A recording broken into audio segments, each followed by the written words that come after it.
अगर मैं आपसे सवाल पूछूं कि महाभारत का पूरा युद्ध किसने देखा था, तो आप में से अधिकतर लोग एक ही नाम लेंगे, संजय। लेकिन क्या आप जानते हैं कि संजय के अलावा भी दो लोग और थे जिन्होंने महाभारत का पूरा युद्ध देखा था। इनमें पहला नाम है बर्बरीक।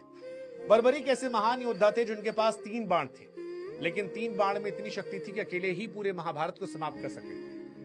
बर्बरीक की मां ने उन्हें युद्ध में भेजने के समय एक ही बात कही थी कि तुम सदैव हारे का सहारा बनो। जब बर्बरीक युद्ध भूमि में जा रहे थे, तभी रास्ते में श्री कृष्ण महात्मा के भेष में आए। श्री कृष्ण जानते थे कि महाभारत का युद्ध कौन जीतने वाला है, और अगर बर्बरीक गए तो युद्ध कठिन हो जाएगा। श्री कृष्ण ने उनकी परीक्षा ली। कहा, तुम इतने शक्तिशाली हो तो इन पेड़ों के सभी पत्तों को एक बाण से छेद करके दिखाओ। बर्बरीक ने बाण चलाया, सभी पत्तों को भेदता हुआ जाकर श्री कृष्ण के चरणों में रुक गया।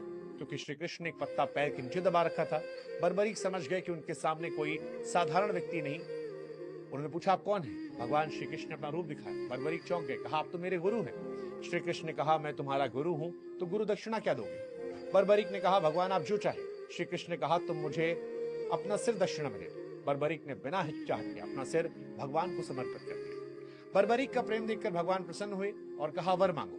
बर्बरीक ने कहा कि मैं महाभारत का पूरा युद्ध देखना चाहता हूं। श्री कृष्ण ने वरदान दिया। कहा, तुम पूरे महाभारत का युद्ध देखोगे, और जिस प्रकार तुम्हारी माता ने कहा था हारे का साथ देना, उसी कारण से आज से तुम्हारा नाम खाटू श्याम के नाम से होगा। इस प्रकार बर्बरीक खाटू श्याम बने, महाभारत का पूरा युद्ध देखा। दूसरे हनुमान जी थे। हनुमान जी पूरे युद्ध के दौरान अर्जुन के रथ के ध्वज पर विराजमान थे, और उन्होंने भी पूरे महाभारत का युद्ध देखा था।